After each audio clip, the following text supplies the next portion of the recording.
ദൈവനാമത്തിന് മാത്രം ഉണ്ടാകട്ടെ. എബനേസർ ഗോസ്പൽ മിനിസ്ട്രീസ് എൻ്റെ ഗ്രൂപ്പിൽ നിത്യജീവമൊഴികൾ എന്ന പ്രസംഗ പരമ്പരയിൽ കടന്നു വരുവാനും സംസാരിക്കുവാനും കൃപാലുവായ ദൈവം ഒരു പ്രാവശ്യം കൂടെ ജീവിതത്തിലിടയാക്കിയനായ ദൈവത്തെ സ്തുതിക്കുന്നു.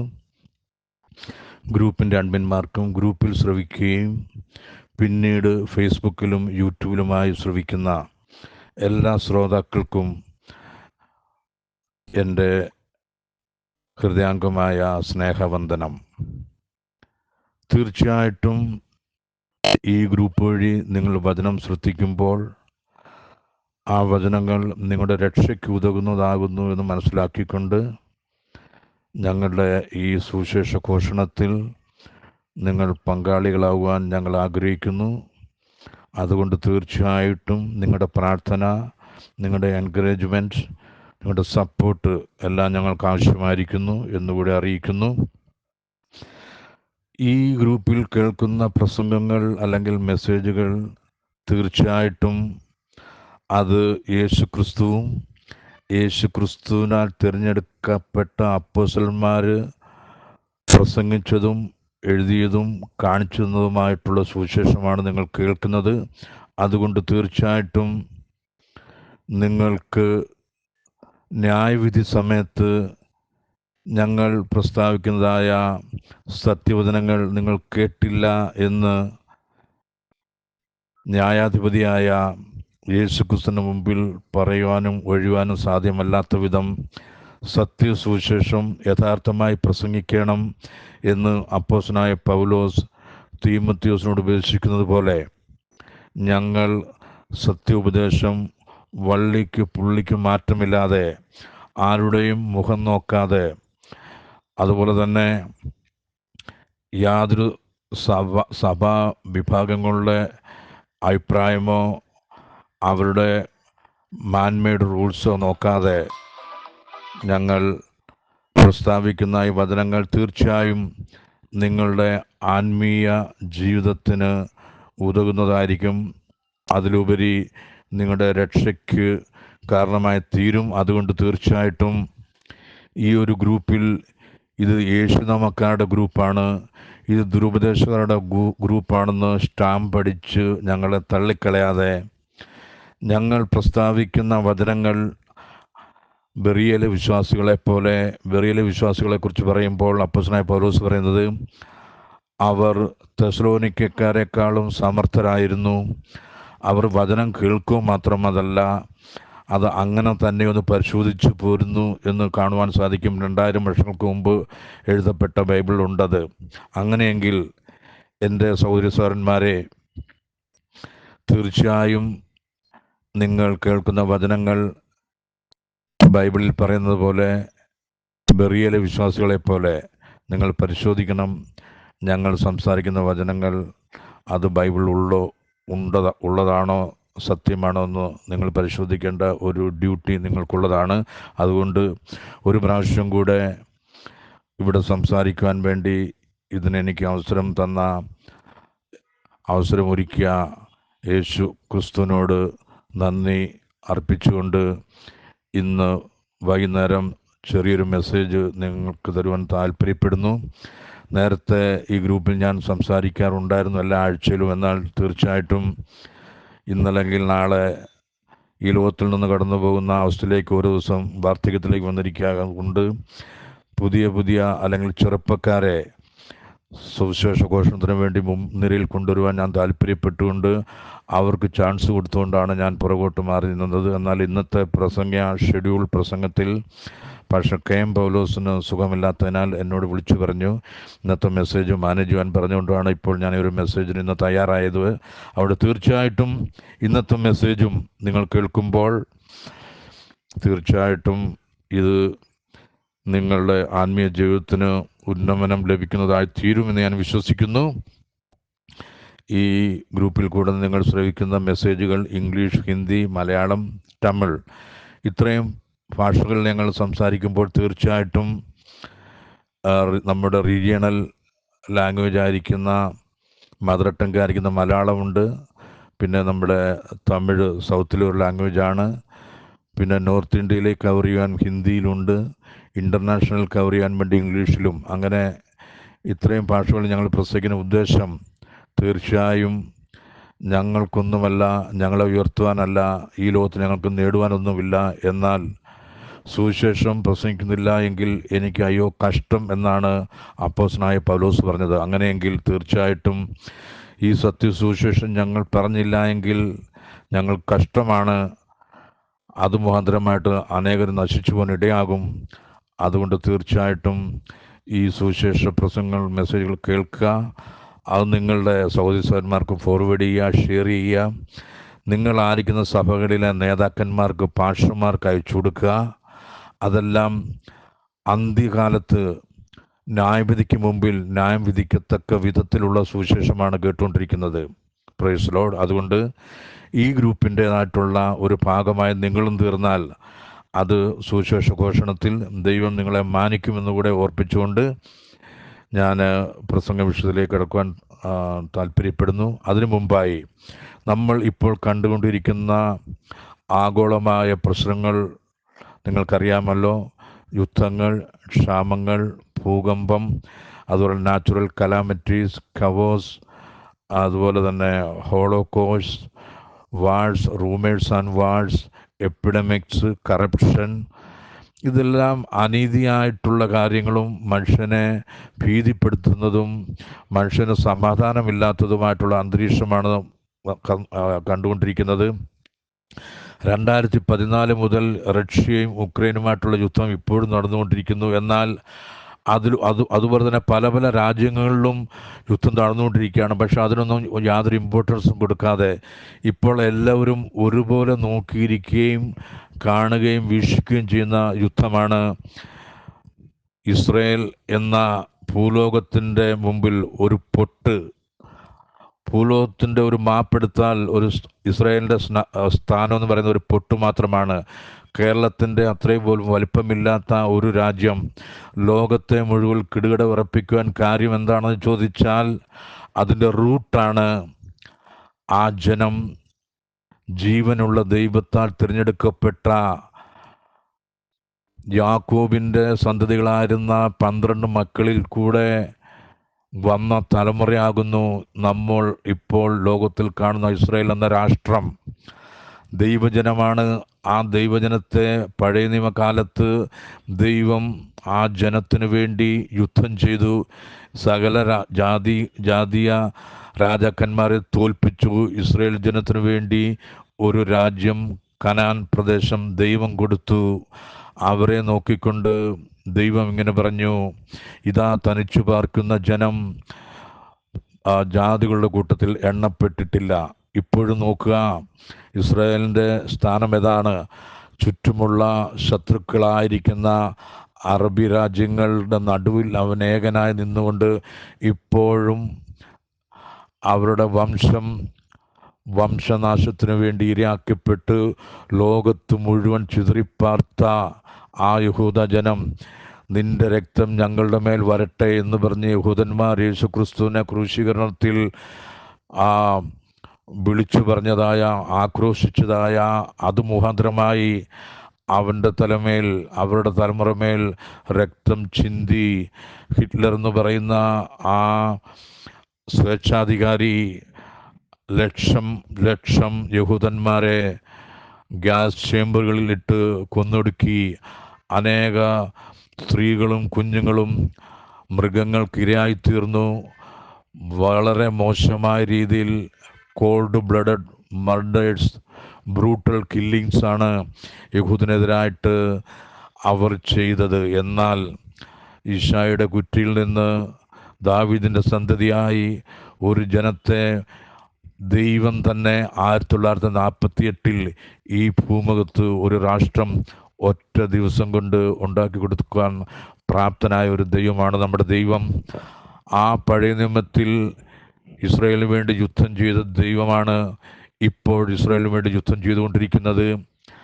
അതിൽ നമ്മുടെ ഇസ്രായേലിൻ്റെ പ്രൈം മിനിസ്റ്റർ ആയിരിക്കുന്ന അദ്ദേഹത്തിൻ്റെ പേര് ബെന്യാമിൻ ആകുന്നു. അത് നമ്മുടെ ഗോത്രപിതാവായിരിക്കുന്ന യാക്കോബിൻ്റെ അവസാനത്തെ മകനാകുന്നു. അവൻ്റെ പേരും ബെന്യാമിൻ എന്നായിരുന്നു. ആ ബെന്യാമിനെക്കുറിച്ചും ഗോത്രപിതാക്കന്മാരായ 12 പേരെക്കുറിച്ചും ഇന്നലെ ഇംഗ്ലീഷിലൊരു മെസ്സേജ് ഇടുകയുണ്ടായി. അത് നിങ്ങൾ ദയവായി കേൾക്കണം എന്നുകൂടെ അഭ്യർത്ഥിക്കുന്നു. അവിടെ എല്ലാവരെക്കുറിച്ച് പറഞ്ഞിട്ടുണ്ട്. എന്നാൽ ഇന്ന് ഞാൻ സംസാരിക്കുന്നത് വിഷയമായിട്ടല്ല, ഇപ്പോൾ നടക്കുന്ന കറണ്ട് അഫയേഴ്സിനെ സംബന്ധിച്ച് പറയുകയാണ്. അതിലൊരു വാക്യം വായിക്കാൻ താല്പര്യപ്പെടുന്നു. ഉൽപ്പത്തി പുസ്തകം 49-ാം അധ്യായത്തിൻ്റെ 27-ാം വാക്യം. ഇത് പ്രവചനവാക്യമാകുന്നു.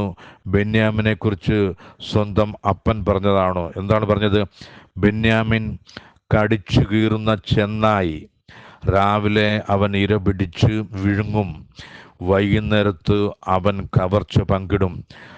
ആ ബെന്യാമിൻ എന്ന് പറഞ്ഞ യാക്കോബിൻ്റെ ഇളയ മകനായിരിക്കുന്ന ബെന്യാമിൻ്റെ അതേ നേച്ചറാണ് നമുക്കിപ്പോൾ ഇസ്രായേലിൻ്റെ പ്രധാനമന്ത്രിയായിരിക്കുന്ന ബെന്യാമിൻ നെതന്യാഹുവിനെ കാണുവാൻ സാധിക്കുന്നത്. യാതൊരു രാഷ്ട്രത്തോടും യാതൊരു കൂസലുമില്ലാതെ പറയുന്നു, ഞങ്ങളെ അടിച്ചാൽ ഞങ്ങൾ തിരിച്ചടിക്കും. തീർച്ചയായിട്ടും കേരളത്തിൻ്റെ അത്രയും വലിപ്പമില്ലാത്ത ഒരു രാജ്യം ആ പ്രധാനമന്ത്രി ഇങ്ങനെ പറയണമെങ്കിൽ തീർച്ചയായിട്ടും അവർ സേവിക്കുന്നൊരു ദൈവമാണ് യഹോവയായ ദൈവം.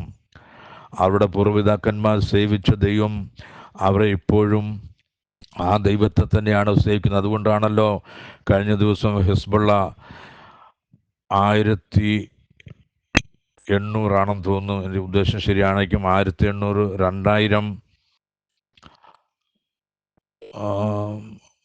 അത് 1000 ആണോ അതോ ഹൺഡ്രഡ്സ് ആണോന്നോ എനിക്ക് അത് തീർച്ചയായിട്ടും ഓർമ്മ വരുന്നില്ല. അത്രയും മിസൈലുകൾ അവർ യെരുശലേം കേന്ദ്രമാക്കി അയച്ചു. എങ്കിലും അതിനെ തടയാൻ വേണ്ടി അവർക്കുള്ള അയൺ ഡോം, അതിനുശേഷം പിന്നെ ഒരു മിഷൻ അവർക്കുള്ളതാണ് ഡേവിഡ് സ്ലിങ്, അതായത് ദാവീദിൻ്റെ കവണ എന്നാണ് ആ മിഷൻ്റെ പേര്. പിന്നീടുള്ളതാണ് ആരോ എന്ന് പറയുമ്പോൾ 60,000 കിലോമീറ്ററുകൾ ഉയരത്തിൽ വരുന്ന ഫ്ലൈറ്റുകളെ അല്ലെങ്കിൽ റോക്കറ്റുകളെ അടിച്ചു വീഴ്ത്താൻ തക്കവണ്ണമുള്ള കപ്പാസിറ്റി അവനുണ്ട്. അതുകൊണ്ട് മാത്രവുമല്ല, സങ്കീർത്തനം ഇങ്ങനെ പറയുന്നു, പകൽ പറക്കുന്ന അസ്ത്രത്തെയും ഉച്ചയ്ക്ക് നശിക്കുന്ന സംഹാരത്തെ നിനക്ക് പേടിപ്പാനില്ല. നിന്റെ വശത്ത് 1000 പേരും നിന്റെ വലതുവശത്ത് 10,000 പേരും വീഴും, എങ്കിലും അത് നിന്നോട് അടുത്ത് വരികയില്ല. അപ്പോൾ തീർച്ചയായിട്ടും ഇസ്രായേലിനെ കാക്കുന്ന കവചമായി നിൽക്കുന്ന യഹോവയായ ദൈവം പഴയ നിയമത്തിലുണ്ടെങ്കിൽ ഇപ്പോഴും ആ ദൈവത്തെ തന്നെയാണ് അവർ സേവിക്കുന്നത്. ആ ദൈവമാണ് അവർക്ക് വേണ്ടി യുദ്ധം ചെയ്തത് എന്ന് നിങ്ങൾ മനസ്സിലാക്കുക. അതുകൊണ്ട് തീർച്ചയായിട്ടും ഇസ്രായേലിന് വേണ്ടി പ്രാർത്ഥിക്കുക. യെരുശലേമിൻ്റെ സമാധാനത്തിന് വേണ്ടി പ്രാർത്ഥിച്ചാൽ വെറുതെ ബോണസായിട്ടൊരു ഫ്രീ ഗിഫ്റ്റാണ് ദൈവം നിങ്ങൾക്ക് തരാൻ പോകുന്നത്. ഇസ്രായേലിനെ അനുഗ്രഹിക്കുന്നവരെ ദൈവം അനുഗ്രഹിക്കും, ഇസ്രായേലിനെ ശപിക്കുന്നവരെ ദൈവം ശപിക്കുന്നു വാഗ്ദത്തമുള്ളത് കൊണ്ട് നമ്മൾ ജാതികളായിരിക്കും നമ്മൾക്ക് ആ അനുഗ്രഹം ദൈവം ബോണസായിട്ട് ഫ്രീ ആയിട്ട് തന്നിരിക്കുന്നു എന്നുകൂടെ അറിയിച്ചുകൊണ്ട് എൻ്റെ സബ്ജക്റ്റിലേക്ക് കടക്കുവാൻ താല്പര്യപ്പെടുന്നു. ഇന്ന് സന്ധ്യാസമയത്ത് ഞാൻ നിങ്ങളുടെ മുമ്പിൽ വെക്കുന്ന ഒരു സബ്ജക്റ്റ് ഇതാകുന്നു: നിങ്ങൾ ആരുടെ സാക്ഷികൾ? Price the Lord. സാക്ഷികൾ എന്ന് പറയുമ്പോൾ തീർച്ചയായിട്ടും അത് നിയമപരമായിട്ടുള്ള ഒരു വേർഡാണ്. എന്തെങ്കിലും അടിപിടി കേസിലോ കുത്തു കേസിലോ ഏതെങ്കിലും തരത്തിലുള്ള ക്രിമിനൽ ഒഫൻസസ് വരുമ്പോൾ, അത് ഗവൺമെൻറ് തലത്തിൽ നിയമപരമായി ഇടപെടുമ്പോൾ അവിടെ വരുന്ന സാക്ഷി പറയാൻ വരുന്നവരാണ് സാക്ഷികൾ എന്ന് പറയുന്നത്. തീർച്ചയായിട്ടും അത് നിയമപരമായിട്ടുള്ള കാര്യങ്ങൾക്ക് വേണ്ടി കോടതിയിലും സാക്ഷികളെ വിളിക്കും. ഏതെങ്കിലും ഒരു കേസിൻ്റെ വിധി നിർണ്ണയിക്കണമെങ്കിൽ ആ കേസിനോട് താരതമ്യപ്പെട്ട പഴയ കേസുകൾ പരിശോധിച്ച് ഒരാളെ കുത്തിക്കൊന്നെങ്കിൽ അതിൻ്റെ സാഹചര്യങ്ങളും ആ സാക്ഷികളുടെ മൊഴിയും പല പല കേസുകൾ പുറകോട്ട് നോക്കി റെഫർ ചെയ്ത് മാത്രമേ ഒരു ജഡ്ജി ഒരു കേസിൻ്റെ വിധി പറയാൻ സാധിക്കുകയുള്ളൂ. എന്ന് പറഞ്ഞതുപോലെ ബൈബിളിൽ പറയുന്നു, ബൈബിളിലെയും ചില സാക്ഷികൾ കാണാം. ആ സാക്ഷികൾ എന്തായിരിക്കണം? അവർ കണ്ടതായിരിക്കണം, അവർ കേട്ടതായിരിക്കണം. അതാണ് മെയിൻ. കണ്ടതും കേട്ടതും പ്രസ്താവിക്കുന്നവരെയാണ് സാക്ഷികൾ എന്ന് പറയുന്നത്. അങ്ങനെയെങ്കിൽ ഇന്ന് ഞാൻ സംസാരിക്കുന്ന ആ സബ്ജക്റ്റ്, നിങ്ങൾ ആരുടെ സാക്ഷികൾ? നിങ്ങൾ യേശുക്രിസ്തുവിൻ്റെ സാക്ഷികൾ ആണോ? യേശുക്രിസ്തുവിൻ്റെ സാക്ഷികൾ ആരായിരുന്നു? ഇതേപ്പറ്റി അല്പസമയം ചിന്തിക്കുവാൻ താല്പര്യപ്പെടുന്നു. അതിനാധാരമായി അപ്പോസ്തല പ്രവൃത്തികൾ 1-ാം അധ്യായം 8-ാം വാക്യം വായിക്കുവാൻ താല്പര്യപ്പെടുന്നു. തീർച്ചയായിട്ടും മലയാളം വായിക്കാനും തെരഞ്ഞു പിടിക്കാനും കുറച്ച് സമയമെടുക്കുന്നത് കൊണ്ട് ഞാൻ ഇംഗ്ലീഷിൽ വായിച്ചിട്ട് അതിൻ്റെ ട്രാൻസ്ലേഷൻ പറയാൻ താല്പര്യപ്പെടുന്നു. ദയവായി നിങ്ങൾ പ്രാർത്ഥനയോടുകൂടെ വചനം ശ്രദ്ധിക്കുമെന്ന് വിചാരിക്കുന്നു. വായിക്കാൻ പോകുന്നു. Acts chapter 1 verse 8. But ye shall receive power after that the Holy Ghost is come upon you, and ye shall be witnesses unto me both in Jerusalem and in all Judea and in Samaria and unto the uttermost part of the earth. ഇങ്ങനെയാണ് അതിൻ്റെ translation. ഇതിൻ്റെ ട്രാൻസ്ലേഷനാണ് പറയുന്നത്. Malayalam Bible വായിച്ചിട്ടല്ല പറയുന്നത്. അത് നിങ്ങൾ ശ്രദ്ധിച്ചാലും നിങ്ങൾ വായിക്കണം എന്നിവിടെ അഭ്യർത്ഥിക്കുന്നു. എന്നാൽ പരിശുദ്ധാത്മാവ് നിങ്ങളുടെ മേൽ വരുമ്പോൾ നിങ്ങൾ ശക്തി ലഭിച്ചിട്ട് യെരുശലേമിലും യഹൂദിയയിലും ശമരിയയിലും ഭൂമിയുടെ അറ്റത്തോളം എൻ്റെ സാക്ഷികൾ ആകുവീൻ. ഇതാകുന്നു ഞാൻ ഈ ഇംഗ്ലീഷ് വായിച്ചതിൻ്റെ ഡയറക്റ്റ് മലയാളം ഞാൻ എൻ്റെ ട്രാൻസ്ലേഷൻ ചെയ്തത്. നിങ്ങൾ ദയവായി മലയാളം വായിച്ചാലും അവിടെ ഇങ്ങനെയാണ് പറയുന്നത്: പരിശുദ്ധാത്മാവ് വരുമ്പോൾ ശക്തി ലഭിക്കും. ആർക്ക്? ഇത് യേശുക്രിസ്തുവിൻ്റെ സ്വർഗാരോഹണത്തിന് മുമ്പ് ശിഷ്യന്മാരോട് വിളിച്ചുകൂട്ടി പറയുന്ന ഒരു കാര്യമാണ്.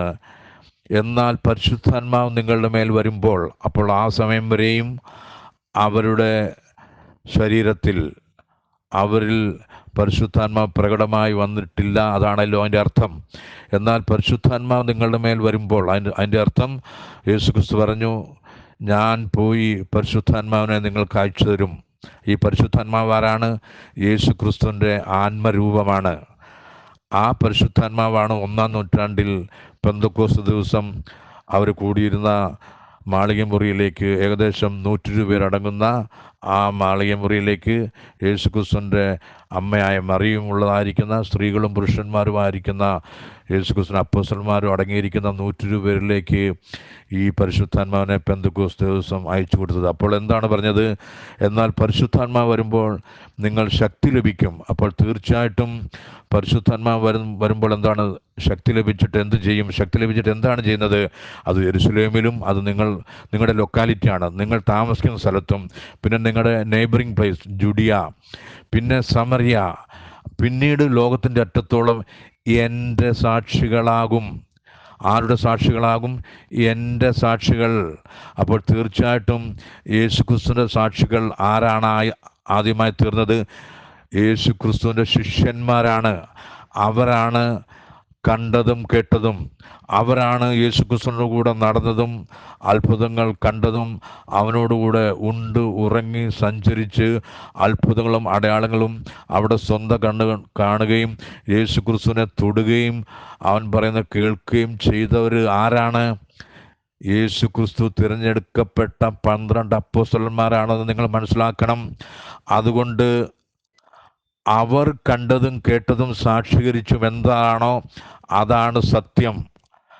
ആ സുവിശേഷത്തിന് വിരോധമായിട്ട് ഇന്നത്തെ തൃത്വ പെന്തക്കോസ്തുകാരായിരിക്കുന്ന കള്ളപ്പാഷന്മാരും കള്ള ഇടയന്മാരും അപ്പോസ്തലന്മാർ പ്രസ്താവിച്ചതും കണ്ടതും കേട്ടതും ആയ സുവിശേഷം യഥാർത്ഥമായി പ്രസംഗിച്ച് അതിനെതിരായി സംസാരിക്കുന്ന കള്ളപ്പാഷന്മാരും കള്ളയിടയന്മാരും കള്ള ഉപദേശകരും കള്ളപ്രവാചകന്മാരും നിങ്ങളെ തെറ്റിദ്ധരിപ്പിക്കാതിരിക്കാൻ വേണ്ടിയാണ് എബനേസർ ഗോസ്പൽ മിനിസ്ട്രീസ് എന്ന് പറയുന്ന ഈ സുവിശേഷ സംരംഭത്തിൽ കൂടെ നിങ്ങൾ സുവിശേഷം കേട്ടുകൊണ്ടിരിക്കുന്നത്. അതുകൊണ്ട് തീർച്ചയായിട്ടും ഈ ഉപദേശം കേട്ടതിന് ശേഷം നിങ്ങൾ മനം തിരിഞ്ഞ് ദൈവവചനത്തിനനുസരിച്ച് നിങ്ങളുടെ ജീവിതം മാറ്റി ക്രമപ്പെടുത്തില്ല എങ്കിൽ നിങ്ങൾക്ക് തന്നെ നാശം നിങ്ങളുടെ തലയിൽ വലിച്ചു കയറ്റുന്നു. മാത്രമല്ല അന്ത്യനാളിൽ നിങ്ങൾ കൈവിടപ്പെട്ടു പോകും എന്ന് 100% അടിവരയിട്ടുകൊണ്ട് സംസാരിക്കുന്നു. എന്തുകൊണ്ടെന്നാൽ അപ്പോസ്തലനായ പൗലോസ് വ്യക്തമായി ഗലാത്യ ലേഖനം 1-ാം അധ്യായം 8-9 വളരെ വളരെ വ്യക്തതയോടും ശക്തമായിട്ടും പ്രസ്താവിച്ചു. ഞങ്ങൾ നിങ്ങളോട് അറിയിച്ച സുവിശേഷത്തിന് വിപരീതമായി ഞങ്ങളാകട്ടെ സ്വർഗത്തിൽ നിന്ന് ഒരു ദൂതൻ വന്ന് നിങ്ങളോട് സുവിശേഷം അറിയിച്ചാൽ അവൻ ശപിക്കപ്പെട്ടവൻ. അപ്പോൾ തീർച്ചയായും നിങ്ങൾ മനസ്സിലാക്കണമേ, IPC, Sharon, church of God, assembly, TPM, Bethel, Peniel എന്ന് പറഞ്ഞ നെല്ലിക്ക ചാക്കിൻ്റെ കുത്തഴിച്ച് വിട്ടാൽ എങ്ങനെ നെല്ലിക്ക ചാടി പുറപ്പെടുവോ അതുപോലെയുള്ള അനേകം സഭകൾ ഇന്ന് ലോകത്തിൽ, പ്രത്യേകിച്ച് കേരളത്തിൽ കാണാൻ സാധിക്കും. കൂണുകൾ മുളയ്ക്കുന്നത് പോലെ, തകരകൾ മുളച്ചു വരുന്നത് പോലെയുള്ള സഭകൾ കാണാം. ഇത് ദൈവസഭ അല്ല. ഇത് മനുഷ്യൻ്റെ ആലോചനയാലും മനുഷ്യകൽപ്പനയാലും നിർമ്മിക്കപ്പെട്ട സഭകളായതുകൊണ്ട് തീർച്ചയായിട്ടും അവരുടെ ഉപദേശത്തിൽ അപ്പോസ്തലന്മാർ പ്രസ്താവിച്ച ഉപദേശങ്ങൾ അല്ല എങ്കിൽ അവർ സഭയുടെ വെളിയിലാണ്. സഭയുടെ വെളിയിലുള്ളവരെ ദൈവം മാനിക്കുന്നില്ല. എന്തുകൊണ്ടെന്നാൽ 1-ാം നൂറ്റാണ്ടിൽ നമുക്ക് കാണുവാൻ സാധിക്കും, അവിടെ വളരെ വ്യക്തമായി എഴുതിയിരിക്കുന്നു, ഇങ്ങനെ രക്ഷിക്കപ്പെടുന്നവരെ ദൈവത്തിൻ്റെ സഭയോട് ചേർത്തുകൊണ്ടിരുന്നു. അപ്പോസ്തലപ്രവൃത്തികൾ 2:47. അപ്പോൾ ദൈവത്തിൻ്റെ സഭയിലേക്ക് ദൈവം ചേർക്കണമെങ്കിൽ ദൈവം പ്രതിപാദിച്ച ദൈവത്തിൻ്റെ പാറ്റേണിൽ ഉള്ളതായ ജനത്തെ മാത്രമേ ദൈവത്തിൻ്റെ സഭയിലേക്ക് ചേർക്കുകയുള്ളൂ. ഈ പ്രസംഗം നിങ്ങൾ കേൾക്കുമ്പോൾ ഒരു കാര്യം കൂടെ നിങ്ങൾ ഓർക്കണം. ഈ ഗ്രൂപ്പിൽ കൂടെ കേൾക്കുന്ന ഈ മെസ്സേജ് വേറെ ഒരു ഗ്രൂപ്പിലോ ഒരു സുവിശേഷകന്മാരോ ഈ കേരളത്തിലുള്ള അറിയപ്പെട്ട കൊടിത്തോട്ടം, ഷമീർ കൊല്ലം, ജോബി ഹാൽവിൻ, MA വർഗീസ്, ബാബു ചെറിയാൻ, IPCയുടെ വത്സൻ എബ്രഹാം, അതുപോലെ മെയിൻ പാസ്റ്റേഴ്സ് പല ചർച്ചിലുണ്ടല്ലോ, അവരുടെയൊക്കെ പേരെനിക്കറിയില്ല. എങ്കിലും അവർ പ്രസ്താവിക്കുന്ന പ്രസ്താവനകളും ഉപദേശങ്ങളും അപ്പോസ്തലന്മാർ പഠിപ്പിച്ചതും പ്രമാണിച്ചതും എഴുതപ്പെട്ടതുമായിട്ടുള്ള സുവിശേഷം അല്ലാത്തതുകൊണ്ട് അപ്പോസ്തലനായ പൗലോസിൻ്റെ ഭാഷയിൽ അവർ ശപിക്കപ്പെട്ടവരാകുന്നു. ശപിക്കപ്പെട്ടവർ സ്വർഗരാജ്യം അവകാശമാക്കുകയില്ല എന്ന് വെളിപ്പാടിൽ വളരെ വ്യക്തമായി പറയുന്നു. അപ്പോൾ എൻ്റെ സാക്ഷികൾ ആകുവാൻ വേണ്ടി പറഞ്ഞത് ആരോടാണ്? അപ്പോസ്തലന്മാരോടാണ്.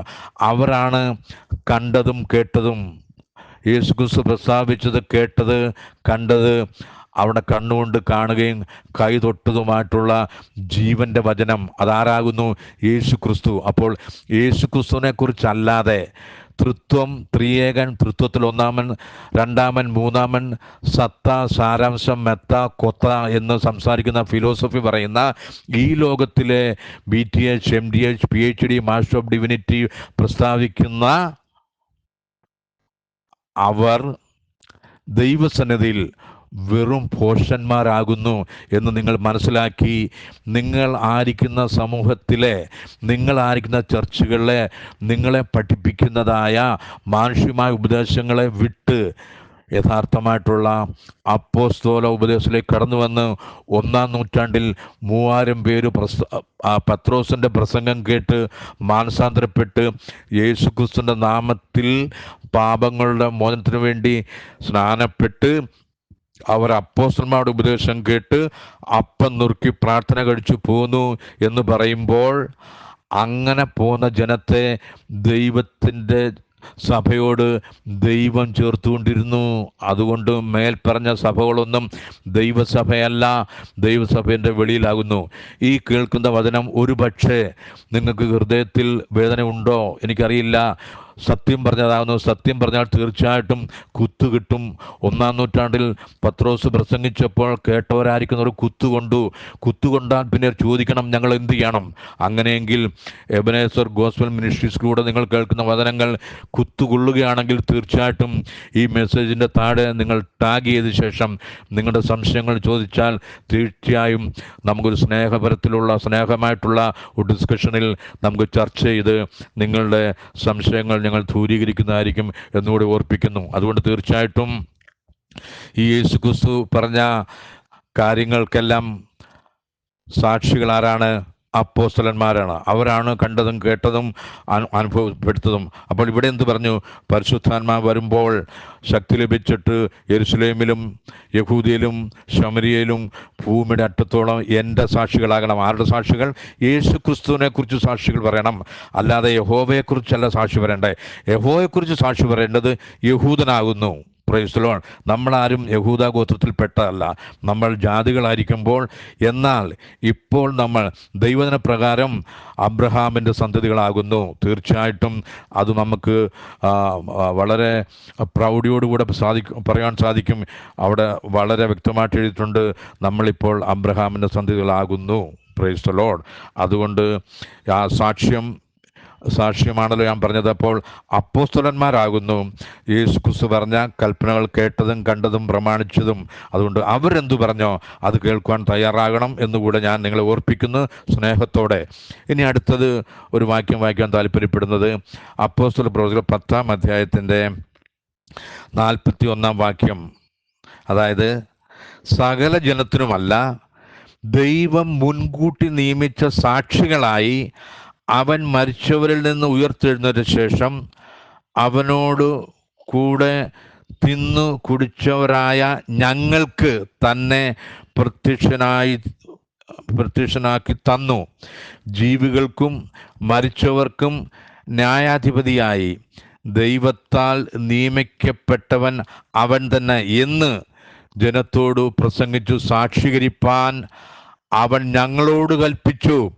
ഈ ലോകത്തിലെ പോപ്പിനോടല്ല, പ്രസിഡന്റിനോടല്ല, ഖജാൻജിയോടല്ല, കർദിനാളിനോടല്ല, അച്ഛന്മാരോടല്ല, പുരോഹിതന്മാരോടല്ല, പാഷന്മാരോട്, കള്ളപ്പാഷന്മാരോടല്ല, പ്രവാചകന്മാരോടല്ല, ഉപദേശിമാരോടല്ല കൽപ്പിച്ചത്. പിന്നെയോ ആരോട് കൽപ്പിച്ചു? ഞങ്ങളോട് കൽപ്പിച്ചു, ശിഷ്യന്മാരോട്. അതുകൊണ്ട് അതിൻ്റെ 43-ാം വാക്യം ഒന്ന് ഞാൻ വായിക്കാൻ താല്പര്യപ്പെടുന്നു. അതിങ്ങനെയാണ് അവിടെ പറഞ്ഞിരിക്കുന്നത്: അവനിൽ വിശ്വസിക്കുന്ന ഏവനും അവൻ്റെ നാമം മൂലം പാപമോചനം ലഭിക്കുമെന്ന് സകല പ്രവാചകന്മാരും സാക്ഷ്യം പറയുന്നു. Price the Lord. മോശ മുതൽ സകല പ്രവാചകന്മാരും യോഹന്നാൻ വരെയാണ് പ്രവാചകന്മാരുടെ ലിസ്റ്റ് ബൈബിൾ പറയുന്നത്. പ്രവാചകന്മാരെ കുറിച്ച് പറയുമ്പോൾ മോശ മുതൽ യോഹന്നാൻ സ്നാപകൻ വരെയുള്ള പ്രവാചകഗണത്തെ, അവസാനമായി ന്യായപ്രമാണത്തിന് അവസാന പ്രവാചകൻ യോഹന്നാൻ സ്നാപകനായിരുന്നു. അപ്പോൾ പ്രവാചകന്മാരെല്ലാം എന്തു പറയുന്നു? അവൻ്റെ നാമം നിമിത്തം മാത്രമാണ് പാപമോചനം എന്ന് സാക്ഷി എന്തു പറയുന്നു? പ്രവാചകന്മാർ പറയുന്നു. പുതിയ നിയമത്തിൽ അപ്പോസ്തലന്മാരെന്ന് പറയുന്നു അവൻ്റെ നാമത്തിലാണ് മാനസാന്തരവും പാപമോചനവും എന്ന് ലൂക്കോസിന് സുവിശേഷം 24:47 പറയുന്നു. അപ്പോൾ തീർച്ചയായിട്ടും പ്രവാചകന്മാരും അപ്പോസ്തലന്മാരും ഒരുപോലെ പറയുന്ന വാക്കാണ് യേശുക്രിസ്തുവിന്റെ നാമം മുഖാന്തരമാണ് പാപമോചനം. ഈ സാക്ഷ്യമല്ലേ നമ്മൾ അംഗീകരിക്കേണ്ടത്? ഈ സാക്ഷ്യത്തിന് വിപരീതമായിട്ടല്ലേ തൃത്വ പ്രാസംഗികർ പ്രസംഗിക്കുന്നത്? അപ്പോസ്തലന്മാർ പ്രസംഗിക്കുകയും പറയുകയും ചെയ്തു, എഴുതപ്പെടുകയും ചെയ്തു. വാക്കിനാലോ ക്രിയാലോ എന്ത് ചെയ്താലും സകലവും യേശുക്രിസ്തുവിന്റെ നാമത്തിൽ ചെയ്യണമെന്ന് കൊലോസ്യർ 3:17 പറയുമ്പോൾ, അതിനെതിരായി തൃത്വ പെന്തക്കോസ്തിൽ നിങ്ങളായിരിക്കുന്ന സഭകളിലെ മൂപ്പന്മാരോ പാസ്റ്റർമാരോ ചെയർമാൻമാരോ പറയുന്നത് പിതാവിൻ്റെയും പുത്രൻ്റെയും പരിശുദ്ധാത്മാവിൻ്റെ നാമത്തിൽ സ്നാനമേൽക്കണം എന്നല്ല നിങ്ങളെ പഠിപ്പിക്കുന്നത്. ഏതെങ്കിലും ഉദ്ഘാടനം ചെയ്യുമ്പോൾ പിതാവിൻ്റെയും പുത്രൻ്റെയും പരിശുദ്ധാത്മാവ് ഉദ്ഘാടനം ചെയ്യുന്നല്ലോ. ശിശുപ്രതിഷ്ഠ പിതാവിൻ്റെയും പുത്രൻ്റെയും പരിശുദ്ധാത്മാവിൻ്റെ നാമത്തിൽ ചെയ്യുന്നല്ലോ. ഏതെങ്കിലും ഇനാഗുറേഷൻ അങ്ങനെ ചെയ്യുന്നല്ലോ. വിവാഹം കഴിപ്പിക്കുമ്പോൾ പിതാവിൻ്റെയും പുത്രൻ്റെയും പരിശുദ്ധാത്മാവ് ആകുന്ന ത്രിയേക ദൈവത്തിൽ നിന്ന് പറഞ്ഞ് ചെയ്യുന്നല്ലോ. ഏതെങ്കിലും ഒരു സെർമൺ, ഒരു കൂട്ടായ്മ അവസാനിപ്പിക്കുമ്പോഴും തൃത്വനാമത്തിൽ പിതാവായ ദൈവത്തിൻ്റെ സ്നേഹവും പുത്രനായ യേശുക്രിസ്തുവിൻ്റെ കൃപയും ആശ്വസിക്കുന്ന പരിശുദ്ധാത്മാവിൻ്റെ സഹവാസം കൂടിയിരിക്കട്ടെ എന്ന് പറയുന്നല്ലോ. അങ്ങനെ ഒരു വാക്യമേ ബൈബിളിലില്ല. അപ്പോൾ ഇതെല്ലാം എവിടുന്ന് വന്നു?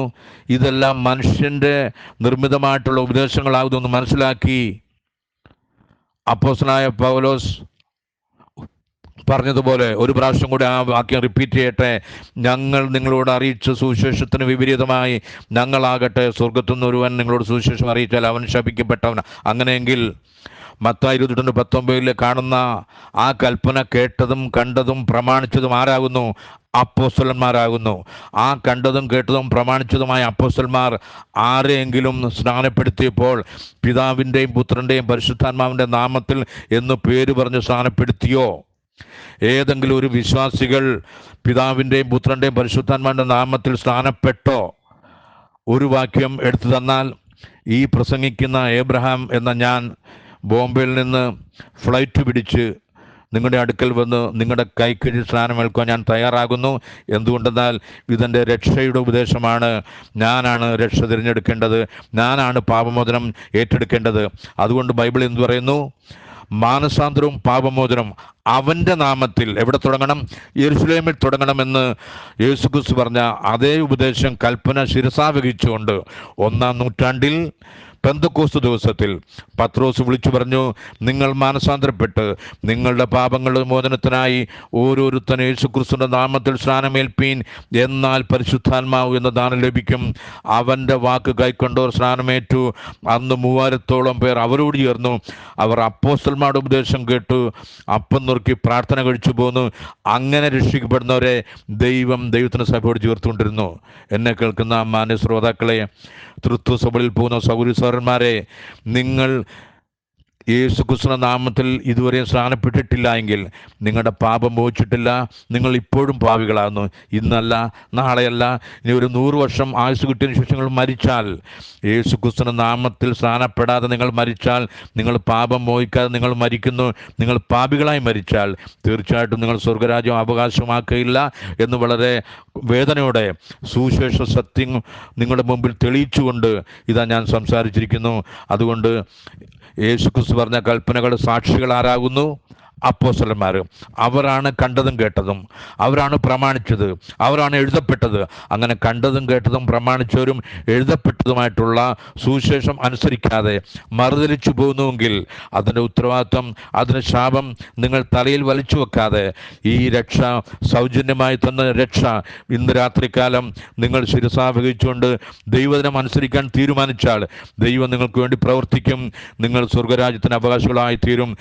ആക്ട്സ് 2:38 പ്രകാരം നിങ്ങൾ സ്നാനപ്പെട്ടിട്ടില്ല എങ്കിൽ നിങ്ങളെ അനുവദിക്കാതിരിക്കുന്നത് നിങ്ങളുടെ ചർച്ചുകളിലെ കള്ളപ്പാഷന്മാരും കള്ളപ്രവാചകന്മാരും ആണെന്ന് മനസ്സിലാക്കി നിങ്ങൾ മനുഷ്യരെയല്ല ഭയപ്പെടേണ്ടത്, ദൈവത്തിനെയും ഭയപ്പെട്ടാൽ ഇത് നിങ്ങൾ അംഗീകരിച്ചുകൊണ്ട് നിങ്ങൾ ഇന്ന് തീരുമാനമെടുത്ത് ചെയ്താൽ സ്വർഗത്തിലെ ദൂതന്മാരും നിങ്ങളെ നോക്കി സന്തോഷിക്കും. യേശുക്രിസ്തു എന്ത് പറയുന്നു? ഭൂതങ്ങൾ നിങ്ങൾക്ക് കീഴടങ്ങുന്നില്ലല്ല, നിങ്ങളുടെ പേർ സ്വർഗത്തിൽ എഴുതപ്പെട്ടതുകൊണ്ട് നിങ്ങൾ സന്തോഷിക്കാനാണ് പറഞ്ഞത്. ഇന്ന് നിങ്ങൾ ഈ വാക്കുകൾ സ്വീകരിച്ചുകൊണ്ട് നിങ്ങൾ മാനസാന്തരപ്പെട്ട് പാപങ്ങളുടെ മോചനത്തിനു വേണ്ടി യേശുക്രിസ്തുവിന്റെ നാമത്തിൽ സ്നാനമേറ്റാൽ തീർച്ചയായിട്ടും അവൻ്റെ വരവെങ്കിൽ നിങ്ങൾ എടുക്കപ്പെടും. അല്ല എങ്കിൽ ഒരു പാട്ടുകാരൻ ഇങ്ങനെ പാടുന്നു: കാഹളനാദം വാനിൽ മുഴങ്ങുമ്പോൾ പറന്നിടുമേ ഞാനും, പറന്നിടുമേ ഞാനും.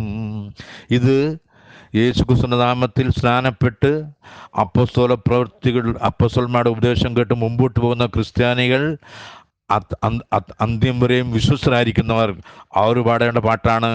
എന്നാൽ ഇത് കേട്ട് അനുസരിക്കാതെ ആയിരിക്കുന്നവർ ഒടുവിൽ പാടേണ്ടി വരും ഇങ്ങനെ: കാഹളനാദം വാനിൽ മുഴങ്ങുമ്പോൾ കറങ്ങിടുമേ ഞാനും, കറങ്ങിടുമേ ഞാനും.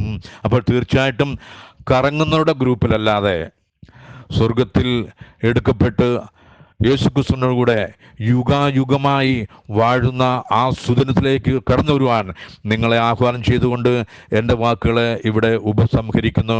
കൃപാലുവായ ദൈവം നിങ്ങളെ എല്ലാവരെയും ധാരാളമായി അനുഗ്രഹിക്കട്ടെ. നിങ്ങളുടെ പ്രാർത്ഥനാ വിഷയങ്ങൾ അറിയിച്ചാൽ ഞങ്ങൾ പ്രാർത്ഥിക്കും.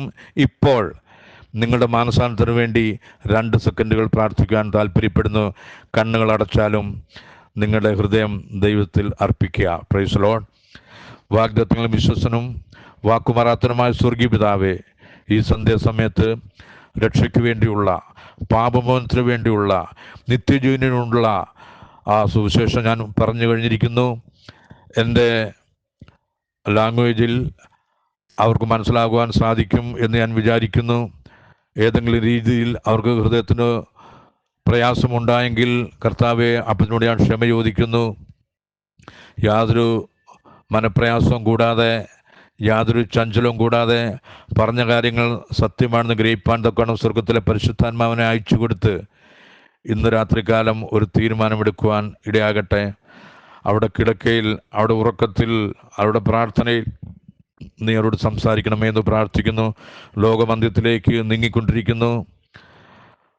10-ാം തലമുറയിൽ നോഹയും നോഹയുടെ കുടുംബവും അകത്ത് കയറിയപ്പോൾ ആ രക്ഷാപെട്ടകത്തിൻ്റെ കിളിവാതിൽ അപ്പത്തിനടച്ചതുപോലെ ഈ കൃപായുഗത്തിൻ്റെ വാതിൽ അടയാൻ സമയമായിരിക്കുന്ന ഈ സമയത്ത് തീർച്ചയായിട്ടും നിന്റെ ജനങ്ങളെ നീ വേർതിരിച്ച് കർത്താവേ ഈ അത്ഭുത സത്യം നമ്മുടെ ഹൃദയങ്ങളിലേക്ക് നീ പകർത്തി കൊടുക്കണമേ, പരിശുദ്ധമായി വിടവിടണമേ എന്ന് പ്രാർത്ഥിക്കുന്നു. അനേകർ വചനം കേട്ട് നിന്റെ സന്നിധിയിൽ വരുവാനും നിത്യജീവിയിലേക്ക് കടക്കുവാൻ തൊക്കണം ഇടയാകട്ടെ. അപ്പച്ച, പ്രാർത്ഥന കേട്ടതിനായ സ്തോത്രം. സകലവും ഞങ്ങൾക്ക് വേണ്ടി ജീവൻ വെടിഞ്ഞ അരുമരക്ഷകനായ യേശു ക്രിസ്തുവിൻ്റെ വിലയേറിയ നാമത്തിൽ അപേക്ഷിക്കുന്നു, കേൾക്കുമാറാകണമേ. ആമേൻ. തീർച്ചയായിട്ടും കേട്ട വചനങ്ങൾ ഗ്രഹിച്ചുകൊണ്ട് ദൈവസന്നിധിയിൽ കടന്നു വരുവാനും 1-ാം നൂറ്റാണ്ടിലെ 3000 പേരെ പോലെ മാനസാന്തരപ്പെട്ട് പാപങ്ങളുടെ മോചനത്തിനു വേണ്ടി യേശു ക്രിസ്തുവിന്റെ നാമത്തിൽ സ്നാനപ്പെട്ട് ദൈവസഭയിലേക്ക് ചേരുവാൻ നിങ്ങളെ ആഹ്വാനം ചെയ്തുകൊണ്ട് വാക്കുകളെ നിർത്തുന്നു. കൃപാലുവായ ദൈവം ഒരു പ്രാവശ്യം കൂടെ നിങ്ങളെല്ലാവരും അനുഗ്രഹിക്കട്ടെ എന്ന് പറഞ്ഞുകൊണ്ട് എൻ്റെ പ്രസംഗത്തെ ഇവിടെ ഉപസംഹരിക്കുന്നു. ദൈവം എല്ലാവരെയും അനുഗ്രഹിക്കുമാറാകട്ടെ. ആമേൻ. Thank you Jesus.